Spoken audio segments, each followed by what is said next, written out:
Tubifuriza ibihe byiza mwese mukurikirana Satya TV ndetse na Rwagakoco Live TV. Ngubu none ahangaha turi ku nyarwanda.com. Ngira ngo umusore muri kubona wicaye hariya hasi mu kibuga ni umusore rwose uherutse kugurwa n'ikipe y'ikigugu hariya mu Burayi, ikipe ya Real Madrid. Ni umusore rero Kylian Mbappe. Rero 2024 rero ndabona itagiye kumugendekera neza. Kylian Mbappe ashobora kuzongera gukinira Ubufaransa ari uko bugeze muri kimwe cya kane. Ni inkuru yanditswe ku itariki 18 z'ukwa gatandatu 2024 na Aloys Niyonyungu.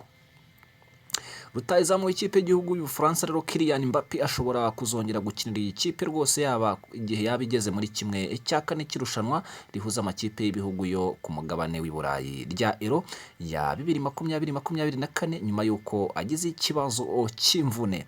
Kuwa mbere rero mu itsinda D muri iyi Euro 2024 irimo kubera mu Budage nibwo ikipe y'igihugu y'Ubufaransa yatsindaga Austria igitego kimwe ku busa cya myugariro Maximilian Wuba witsinze ku munota wa 38 akoresheje umutwe ku mupira wahinduwe na Kylian Mbappe.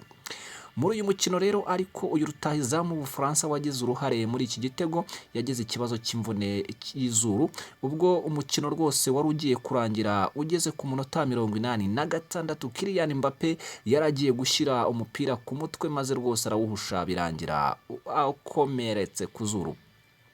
Mbappe yakubise izuru rwose ku bitugu bya Kevin Danso wa Austria ahita arigiraho rwose ikibazo, yitabagaho n'abaganga asohoka hanze y'ikibuga gusa nyuma y'iminota 4 asubiramo ariko atanabiherewe uruhushya n'umusifuzi bituma muha n'ikarita y'umuhondo. Byaje kurangira rero umutoza w'ikipe y'igihugu Didier Deschamps amukuyemo rwose ashyiramo Olivier Giroud ubona ko rwose yababaye bikomeye, ahita ajyanwa kwa muganga kugira ngo akorerwe isuzuma.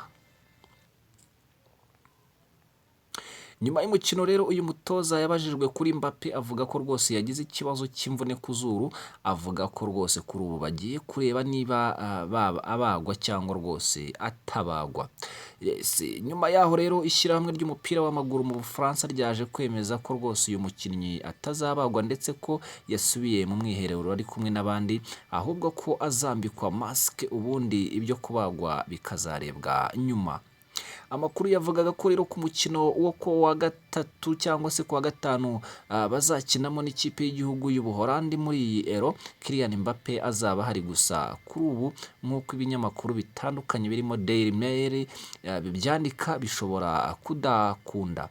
Uyu mukinnyi rero ashobora kuzaba yakize neza ku buryo yakina mu gihe ikipe ye y'igihugu y'Ubufaransa yaba yageze muri kimwe cya kane, aho yazaba ikina n'Ubwongereza mu gihe zombi zazamuka mu matsinda zirimo arizo ziyoboye.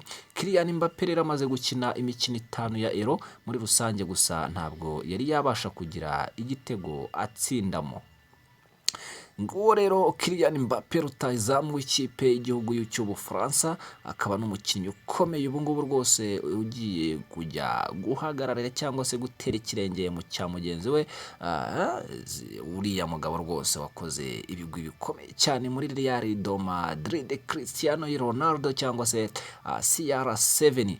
Ngira nk'uko mubibona umuhungu hano rwose izuru ryakomeretse cyane Kylian Mbappe, murabona ko rwose jezi zari zuzuyeho amaraso. Kylian Mbappe yarababaye ku buryo bugaragara. Reka rero tugushimire cyane kubwo gukomeza gukurikirana inkuru zacu zigiye zitandukanye, dukomeze tukwifurize kugira ibyiza bikomoka ku Uwiteka. Ciao ciao.